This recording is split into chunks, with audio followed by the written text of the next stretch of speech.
Righto, we're back for another one. It's a beautiful afternoon and I've knocked off work a bit early, so I'm just going to head round my mate's dam.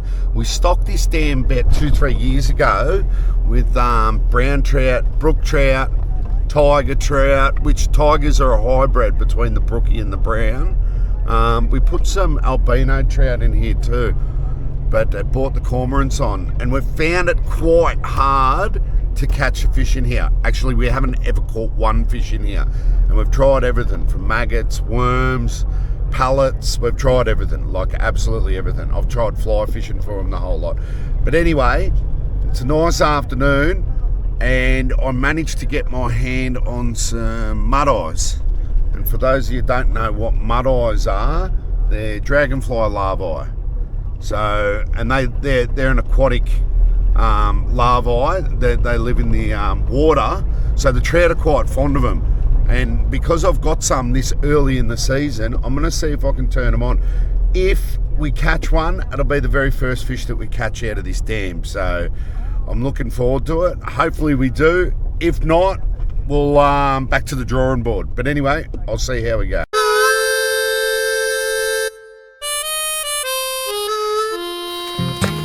Now, the sun's in my eyes, but I'll just whack my beanie on. Just give me a tick. Now, I'll show you a mudeye. These are mudeyes. They're an aquatic, they're actually an aquatic animal they've got like 6 legs on them. They've got a little wing case that sits high on their back here. And that's where you put a size 12 to 16, something fine through the wing case, otherwise it will kill them. But anyway, I'll show you how to do that and I'll set the rod up. I use a nice long rod. The rod that I'm using today is a 3 to 4 kilo, and it's a Tarpon Classic, which is a Shimano Tarpon Classic. I think it's 8.5 foot. I use anything out to 10 foot. 10.5 foot. The reason that you need it so long is because your float sits up the top, and then the dropper, which is the line that comes off the bottom of it, runs all the way down to the mudeye. So you want to get the mudeye down to where the fish are feeding. And in these colder months, the fish are sitting quite low in the water, unless they're coming up and chasing things like smelt. They chase a whole array of things up on the banks, but they'll normally sit in the warmer water down the bottom. And I use the old bait runner too. So the bait runner, you can click it and it can free spool.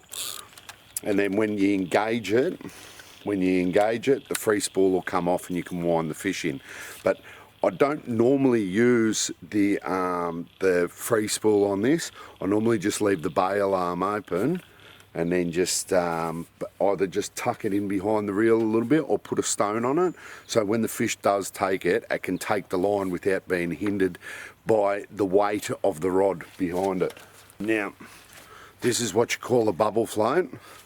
Now, this is a pretty fancy style bubble float. You can take the bottom off it, you can stretch it out and you can fill it half full of water, and that'll actually give you your casting weight to get out there. So we're not really using any, we're not casting any distance today, so we don't really need to fill it with water. Normally what I do is I pop that one on there and I pull that through, right, and I set it up a little bit different to a lot of other people. But these things here, right, you can buy them off Alibaba or eBay or whatever. Now what they are is like a little, I call them beanbag beans. You can use a beanbag bean too, and a couple of bits of split shot. You just poke a hole in the beanbag bean. I'll put one of these on, and what it does is I don't actually tie the float on. The float will be free running, right? But what will stop the float from coming back down or the line from being too short is one of these beans that I put on. Now these float. So if you look at it, they'll actually float. So what the idea is, you cast that out, and when that lays on the surface, the fish can still pull it through. Now, the weight of that pulling underwater won't be anywhere the same as what this will be pulling under the water. So the fish, if they are spooky, They won't really feel this. They will feel this though. And real smart fish will actually feel that too. So you can actually just get a tiny piece of foam and then wrap the line around it a few times just so it floats on the surface and keeps the distance of the float with the Mudeye dropper underneath. Now, I know these fish sit at about 1.6 to 1.8 metres, but what I'm going to do is I'm going to get this thing here, which is a castable sounder. So I just got this on a bait caster. This casts out into the water. It's activated by 2 pins on the back touching the water, and it sends a signal. It actually sends temperature, it sends depth, and it sends anything that's swimming in between, which is fish and all that sort of stuff. You can turn the sensitivity up and down, but come with me, and what we're going to do is we're going to cast it in the water. I'll grab the little screen out of the glove box, and we'll cast it in the water and we'll see what depth the fish are sitting at precisely. So when we do cast in, we've got that Mudeye sitting in their feeding range.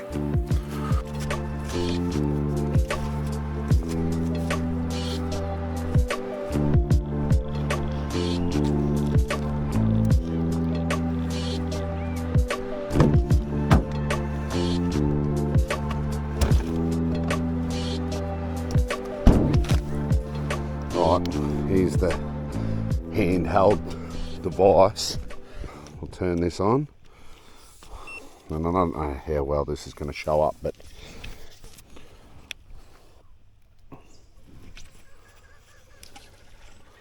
.5. Alright, that's showing us the depth right there. 2.7. Oh, there's a fish now, if you look, see, and that fish is sitting at 1.6. So 1.6, 1.1. So what I'm going to do is I'm going to cast out there. There's another one at 1.1, 1.1. So what we're going to do is we're going to set our dropper to 1.1, put a Mudeye on and see how we go. We should be in for a show here.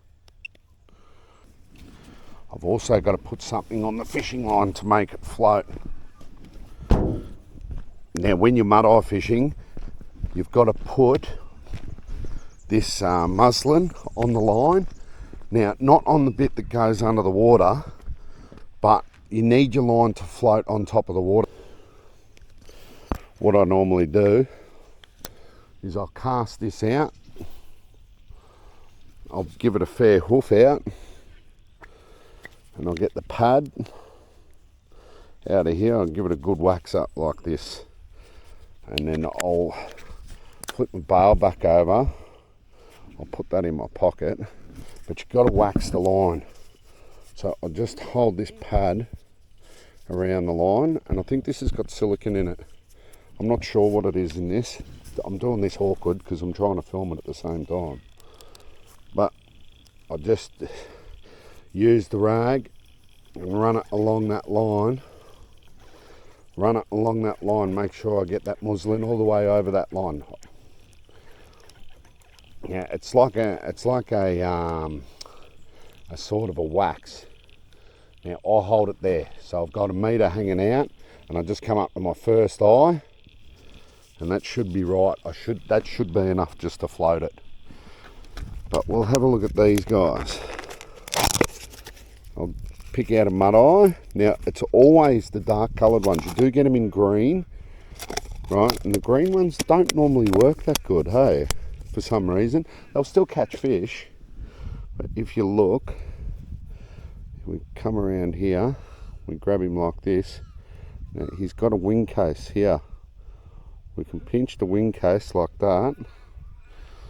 I'll bring the hook in. I'll just pin him straight through the top of that wing case. Like that. That's all he needs. Now he should be right. He should be right to swim around. You can see where the hook's gone. It's gone through the top of his wing case. Now he's going to be right to swim around. There's a hell of a lot of line out, so. But I'm going to throw it right up underneath those bushes over there.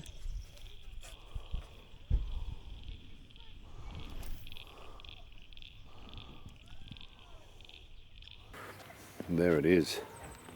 Now it's just a waiting game.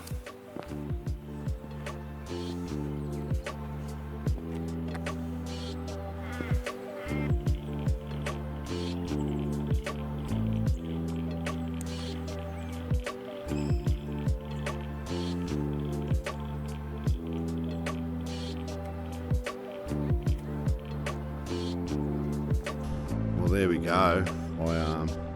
No glory again. We struggled to really catch them on this dam. I don't know what we're doing wrong. I wouldn't have a clue what we're doing wrong. We've used Mudeyes, maggots. We've even used trout pellets. We've used the whole lot, and they just don't want to bite. They're obviously showing up on the sounder, but no glory. I don't know what to do. If you can help us out, just drop a comment and yeah, just comment what we can do. It's getting to the point where it's getting ridiculous, you know. We put them in 2.5 years ago. They're definitely in there, but we just can't catch them on a hook. And it's getting to the point where I'm going to get a gill net. I'm going to throw some square hooks in there. So yeah, well, I hope you liked the watch anyway. A little bit of information. I'll see you on the next one.